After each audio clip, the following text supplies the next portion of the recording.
Welcome into our quick talk over the basics of the three macronutrient groups.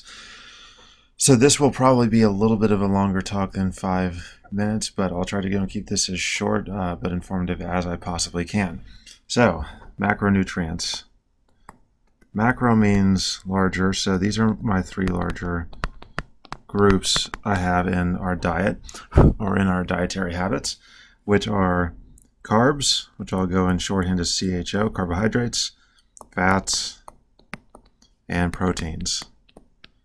All right, those are our three macro groups, and we'll just label them 1, 2, 3. What we'll do here is we'll kind of walk through what are these groups. So fundamentally, what are they? We'll talk a little bit about different sources of them, and then how we can kind of use them in our training or in our daily diet. One thing I will go and add here, because we are talking about diet, is please go and keep in mind I'm an exercise physiologist. I'm not a dietitian. So this is just very basic information. If you want more information on specifically diet, there's plenty of folks to go and look at who are dietitians, who are the experts in this field. My job here is just to give you a basic kind of overview and a general idea of what you can get started with.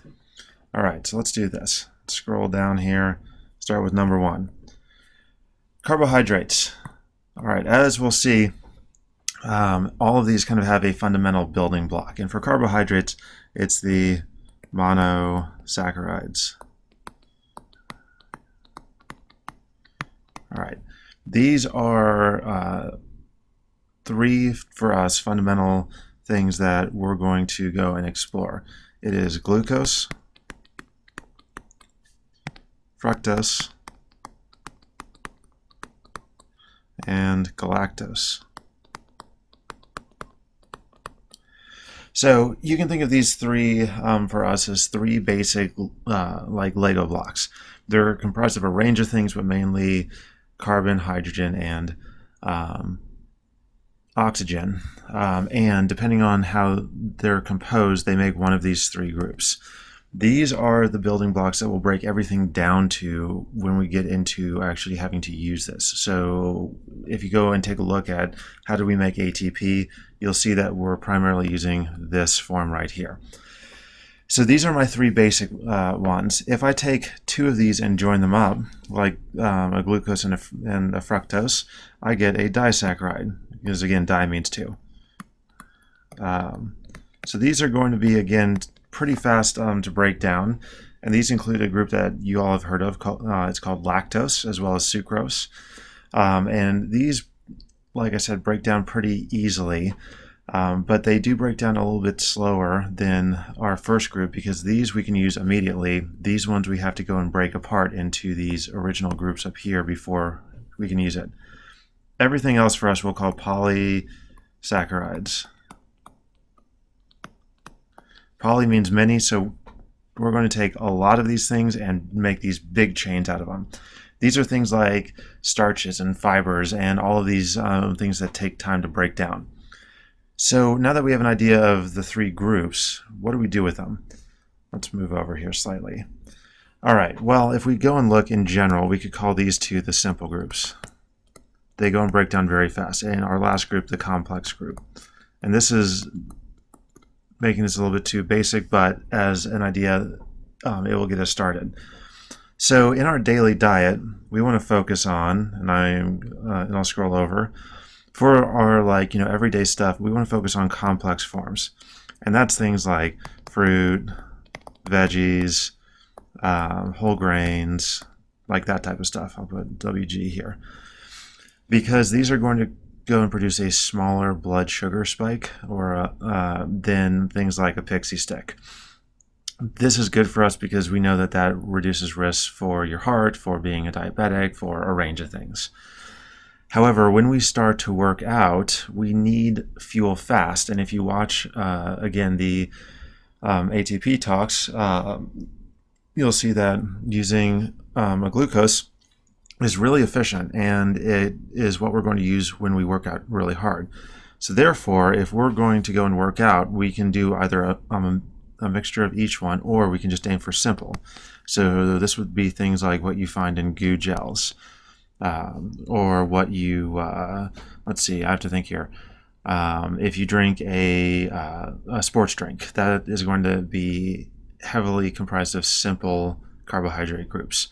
So these are great for working out directly before or directly behind, because it's going to be energy that's available really, really quickly. Not so great for our everyday diet. All right, let's go down here. Number 2. I think I said fats. Yes, I did say fats. Let's just make sure. Fats. Once again, these have building blocks called free fatty acids. So these are what we would call fats, and then in our body we take these and we group them up into these things of 3. That is our storage form, along with what we call a backbone. So think of it as a holder for 3 of these free fatty acids. Fats for us, we're going to go and break it down into what you see on a label. So the first group, unsaturated, we'll put unsat here. These are what we would call our healthy fats, and we have mono and poly. The difference here is if I go and look, a unsaturated fat is one where if I make a carbon-hydrogen chain, for those of you who are in a chemistry or biology class, we have some point here where we have a double bond instead of having all the carbons filled with hydrogens. So this is just a very, very basic example. So in place of having an H up here and down here, I just have a double bond right here. So that would be a mono. A poly would be one where we can erase 2 more of these, and we have more than one of these double bonded carbons. The more of these we go and add in, the easier this fat is going to be to smoke off, in terms of like if you put it into a pan, and the less stable it's going to be, so it will expire faster in terms of foods. These are our 2 groups we want, especially because this contains our omega groups, which for you the most important one for us really is omega-3s. Saturated fats. We used to think that these were really bad. Right now, I'll say from what I've read, the jury's kind of a little bit divided. So a saturated fat just means that every carbon in our chain is fully saturated with hydrogens. That's it. Nothing special. All right. These ones are going to be generally solid at 70 Fahrenheit, which means that these are things like your animal fats. So like I'll put like fat on steak. On steak. The first group is going to be mainly our oils. Saturated fats aren't necessarily the worst for you, but we generally advise that you avoid them as much as we possibly can. Final group, trans fats. These are, and I'll go and say, it's one of the rare times I'll say this, these are a thing we should avoid completely. What occurs here is we take a fat and we put it through hydrogenation, which means, so I'll write that down, hydrogenation. Which means what we're doing is we're trying to take a fat like this up here, break this bond, and add hydrogens back on. The reason for this is it makes the fat more stable, it preserves the food longer, and it has some other interesting properties. The problem is that this also is going to make trans fats, and as far as I'm aware, there's no way to actually avoid that. It's a byproduct of the process. And a trans fat, just to get kind of nerdy here, means that we're going to take one of these double bonds, which are normally what we call a cis bond, and it flips over and becomes a trans bond. So cis bond becomes a trans bond. This is important because while our body is really good at going and processing the first form, it is not good at all at going and processing the second form, which means that while these exist inside of our body until they go and break down, they cause a lot of harm from what we see in our data. So trans fats we would like to avoid. So if you see the word hydrogenated, don't eat it. Or the new one is interestified. Just avoid these entirely. Healthy fats, again, we want to aim for oils. So the fats we find in like a canola oil or flaxseed oil or an olive oil or nuts and seeds, all of these are great.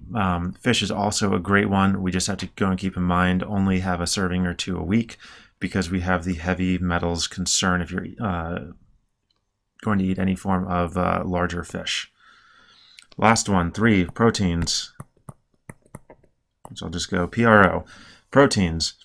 Our building block here are amino acids, which you've probably heard about because they are a rage in the diet world. Of these, for us humans, 9 are essential, which means we need to go and eat them, I'll just spell it fully out, every day. The other 11-ish, there's some debate I've seen about the amount, are non-essential. So I'll put non-S, which means that if I have these 9 right here, I can make the rest. If I have a complete protein, it has all 9 essential.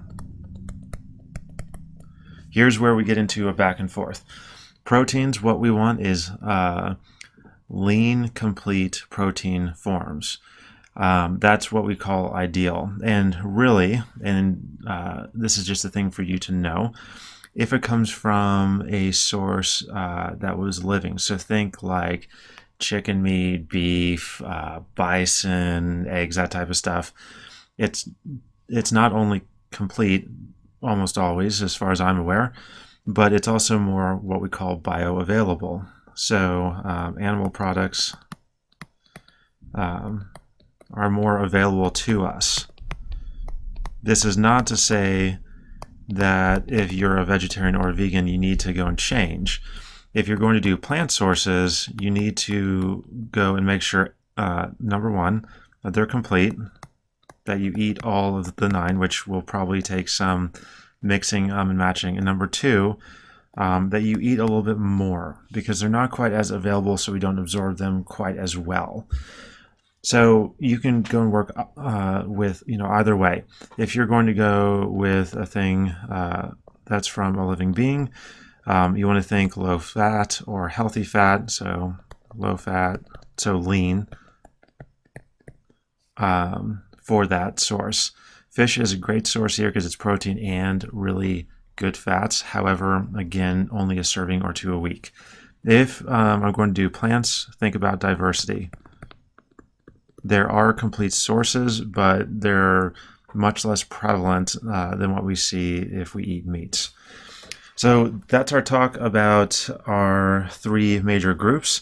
I would encourage you to jump forward to Diet Talk number 2, which goes over some of the general values that we hold are recommended for like daily diet and for our racing and training. If you have a question, feel free to go and type it in or bring it into practice. See ya.